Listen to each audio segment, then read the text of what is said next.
Let's jump into our interview for this week's show. It was a good one. It's obviously a fascinating guy. There are definitely two Chance Wenglewskis. There's the rugby player, and then there's the artist, the graphic designer, the philosophist. What do they say in Zoolander? The you-Googleizer. What, you think I know what a you-Googly was? Just kidding. He doesn't do any of those. Let's hope he doesn't have to do those as well. But it was a great interview and a great chat. Hope you enjoy it. Let's bring him in now, Chance Wenglewski. No, yeah. I mean, like I said, I think it's been a long period of time since all these USA guys have come together. You know, I think it's literally been since the World Cup, since 2019, since the last time we've all come together as a team, as a unit, and had to, put some, phases together, put some plays together, and score some drives together. So, I think just trying to get the rust off, so to speak, in that first game against Canada. And, I think at the end of the day, it's like you have to know what everyone brings to the table in order to capitalize and make those guys shine. So, I mean, for me, for instance, it's like I'm just going to be hitting as many rucks as I possibly can. Scrum penalties and dominant tackles is what my aims are in a game. And I expect the person to the left and right of me to know exactly what I'm going to do when it comes to the game. So I think it just comes down to really just trying to figure out what everyone's craft is and really capitalizing and allow them to shine to the best of their ability. Now, I think that first game, had a lot of potential to be, a lot closer at the end of the day. But, I think it's just trying to get the rust off. And that's sadly why we kind of got the L's, that we maybe just took a little bit too much time, trying to, play to an extent of that will maybe not really maybe understanding the full concept of what the system is. Or possibly just not really understanding our roles properly at the time. And I think once it came to that second game against Canada and Glendale, I think we were on all six cylinders, so to speak, and we're able to truly capitalize. We had Adrian McGinty back. He's a phenomenal leader, not just for the backs, but for the forwards as well. And he knows how to get those guys moving around. Having him was tremendous to, I think, our success in Glendale. But at the same time, I think everyone, fully bought into the system in that moment, in that second match. And I think that's what really kind of gave us that over-the-top momentum to, get the 55-50, lead in the qualifier against them, right? Making our lives as easy as possible, to get to these certain locations in a manner of time that allows us to have still prep time to get ready for the game, along with, maybe getting a session or two in prior to, actually playing the game. So, like I said, much props to the management, much props to the coaching staff as far as, getting us in a mindset and physicality sense that we're ready to go come game time. So, I'm not 100% exactly sure on how the boys did as far as, that travel process goes. I know for me, for instance, it's obviously a long, delayed out, thing, but most people, spend a lot of their time playing cards in the airport,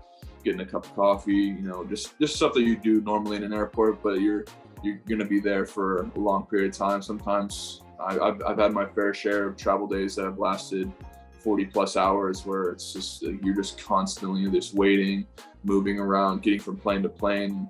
And it's definitely draining at the end of the day, but at the same time, it's like you have to put yourself, like I said, the game starts when you jump on that plane. So I think everyone kind of has their own personal battles that they have to get through in order to get to, the final round, so to speak, which is, the actual match itself. So the thing about it is, like I broke my face. So it's just like that. It's a bone. And I think bones heal in like 4 to 6 weeks. And like I said, it's been about around 10 days now. And I'm probably going to hit the gym quite hard, probably either tomorrow or the next day. So, as far as full contact goes, 4 to 6 weeks is what I'm looking at right now. And sadly, that's like just misses the All Blacks game in DC, which obviously sucks pretty bad, because that's a dream of mine to play against those guys and witness the haka and stuff. So, just gonna have to put that on the back burner hopefully for a little bit. But no, yeah, as far as the summer match against Chile, I'm assuming is when that'll be. I'll very much be ready for that. And there you go. And right at the end, a little teaser at the end there that he is actually on the road. So a trade has happened. The rights of Chance Wenglewski have gone to another team. He didn't want to reveal at this point in time, waiting for the big announcement to come from his new team. But someone is going to pick up an amazing front rower for 2022, Pete. Well, I mean, I think, he talked about his performance against the Giltinis, and it was absolutely top notch. I mean, it's such a strong player, such a smart guy. I think, he's a great locker room guy. He's one of those, I feel like Chance is one of those bits of glue, right? There are people that like help glue teams together. I think he'll put the team before himself as much as he can. So it's a good pickup, and we're going to start seeing more and more of this. All right, speaking of booing, there might be a little booing north of the border, Pete, this week, because for the first time in history, the Canadian men have failed to qualify for a Rugby World Cup. A proud nation, a great nation, not only in rugby, but all sports. What will the backlash be to this, you think, Pete Steinberg? Well, I mean, I think I remember reading something like 2015, rugby Canada, Canada was 11th in the world, right? I mean, this is a team that's really gone downhill, and I think, I have a little bit of a rant coming down because, and this isn't really just about Rugby Canada, but it's about rugby unions in general. The challenge that rugby unions have in general is that I feel like USA Rugby, Rugby Canada, even some of the major unions, they don't really understand strategy. So I look at Rugby Canada, and the thing, if you said, okay, what is Rugby Canada that has an advantage over the US? Damn, what is it that Rugby Canada has that gives them an advantage in rugby? What do you think? I'd say their school is unified, isn't it? So they've got school programs, right? They've got varsity college programs, but I actually think the strongest thing is they have real clubs. They have clubs with a clubhouse, fields, youth programs. They have something we don't have. They have infrastructure. Make 2 quick points, and they're both real positive points for Uruguay, because I think sometimes we get lost in the negativity, and there's a winner and a loser, and I want to focus on the winner here. There's a lot of Uruguayan players who play in MLR who've benefited, I think, their team. 2 things stood out for me. Uruguay looked great. I just want to say that the win over Fiji in the World Cup seems to have just motivated them to continue pushing through. They go in as America's one, and I truly believe they're probably, outside Argentina, the best team in the Americas right now.